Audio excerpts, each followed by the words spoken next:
In this video, I want to talk about Trojan horses. We know what a Trojan horse is. A Trojan horse is a scam that will rob you of far more than you could think of.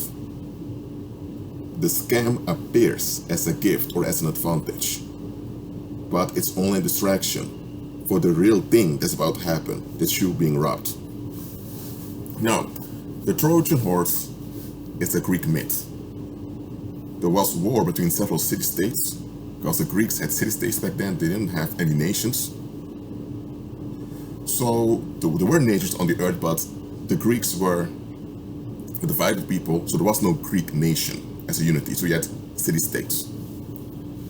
And it often happened that the city-states were toward one another. And there was this guy that wanted to take over Troy, but it just wouldn't work. The people of Troy were well armed. So well armed that it was useless. So the king of that other city-state thought, you know what? This is what we're going to do. We're going to build a horse of wood, a very big one. And inside that gigantic wooden horse, we'll put our troops. Our best troops will go inside. So they sent letters to Troy asking for peace. So the people of Troy were thinking, we won. They're surrendering. And as a gift, they received this big horse. It was like a monument that they rolled on wheels.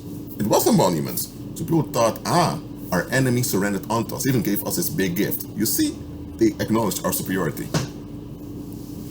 Once the horse was inside the city and the gates were closed, I believe it was at night or somewhere in the afternoon when people were not that alert anymore, the soldiers came out of the wooden horse and they destroyed Troy completely. Now, whether this story happened like this or not, in history doesn't matter.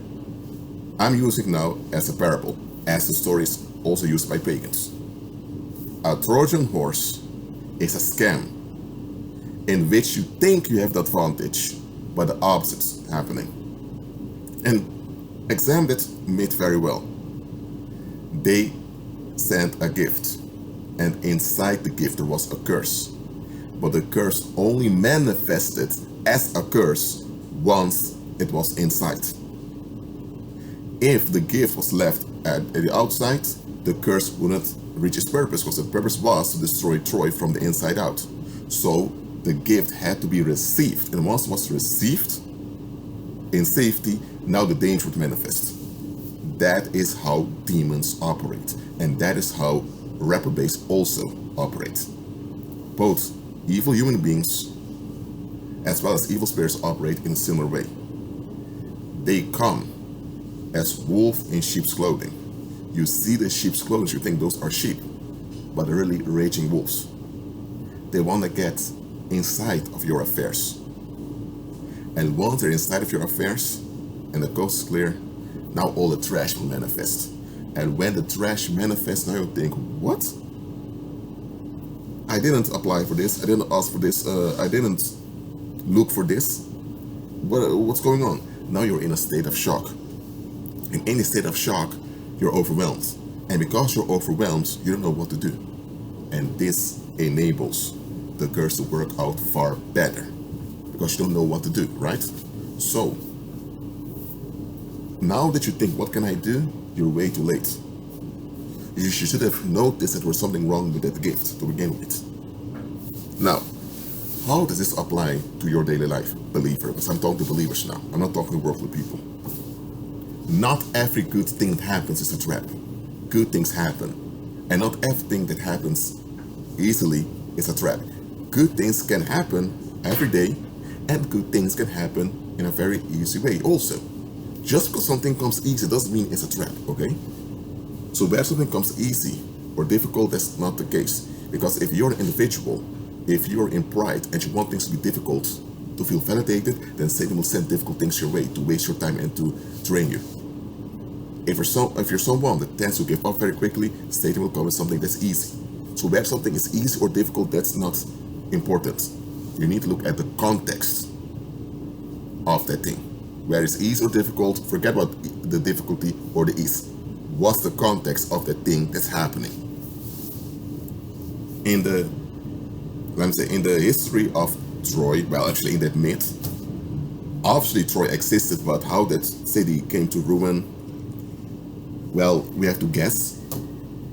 But let's say that that myth of the Trojan horse is real.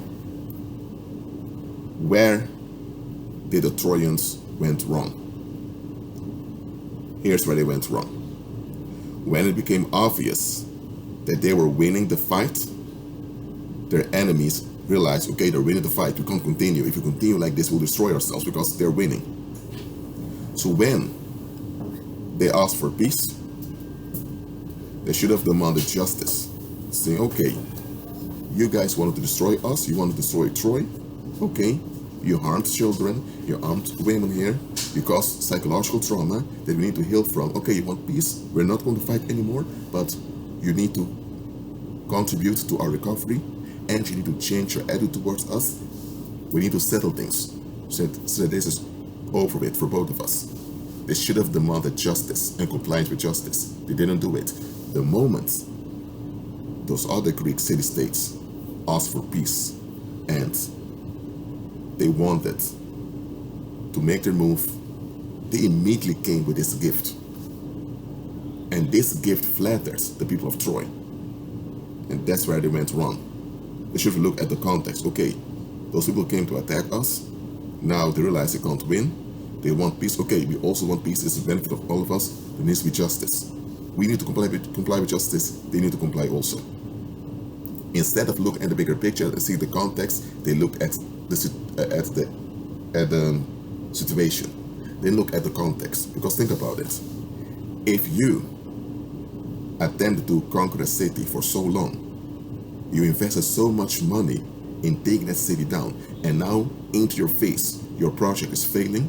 You've lost all that money, all those human lives, the lives of soldiers who lost all of it. And if now you need to stop, you now have to go back to the investors and tell them, I am sorry, it's not going to work. What things going to happen? The investors going to turn on you. And also the relatives of those soldiers will turn on you also. So if someone invested in taking down a city, they're not just going to sit down and give up. And especially not after wasting all their finances and all their resources on a fight. They're not just going to spend more resources to make the former enemy happy, because they need to recover also from the fight they were into. So instead of them focus on their own recovery, now they're going to spend more money and more resources on the one they wanted to take down. That doesn't click, does it? Or let me give a modern example. Let's say you were involved with someone. Let's say your ex-wife, ex-husband. They were narcissistic. They cheated on you, they lied on you, and then they left. They invested a lot in getting rid of you. Court case and all of that, and suddenly the one they want to stay with left them. And now suddenly, out of the blue, they want to move in with you again. They want to leave the past behind. Hold on a minute. So you spent all that effort and all those risks to get rid of me, blaming me for everything that went wrong in your life. When you got your relief, the relief failed. So now you need to explain to everyone else that you've been complaining to why you want to leave in the first place. You can't explain it because you can't account for it. It was BS. So now they need to face all those other people. Someone that's narcissistically minded will never do that. They'll never face themselves. So if someone that's narcissistically minded wants to come back to you, it's because they're coming to finish the job. They want to eliminate you so they don't have to face themselves. Because the context doesn't add up. Just like you will not invest in a fight for so long, and then after losing the fight, you'll also sponsor the one you've lost against. That doesn't happen in the world. It's too humiliating and too embarrassing. People can't bear with that. They run away. That's why in the story of Troy, it was obvious that something was wrong with the situation. But too often, people only look at the situation and they don't look at the context of the situation. And that's why they're trapped over and over again. Do not receive Trojan horses. How do you recognize a Trojan horse? Look at the context. Just look at the context. When you check the context, you'll see whether something makes sense or whether something clicks or not. If it doesn't click with the reality, that means it's a deception. It means there's something wrong behind it. I'm telling you, just check the context. Don't just look at the circumstance, check the context. When you check the context, you'll be ahead of a lot of stuff. Again, check the context. It's very important. That is what police officers do when they're conducting a homicide investigation. That's what the FBI, the CIA, and those intelligence services are also doing. They are checking the context.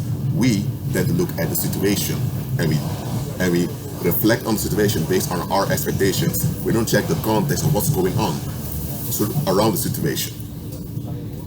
So always check the context. Be at peace.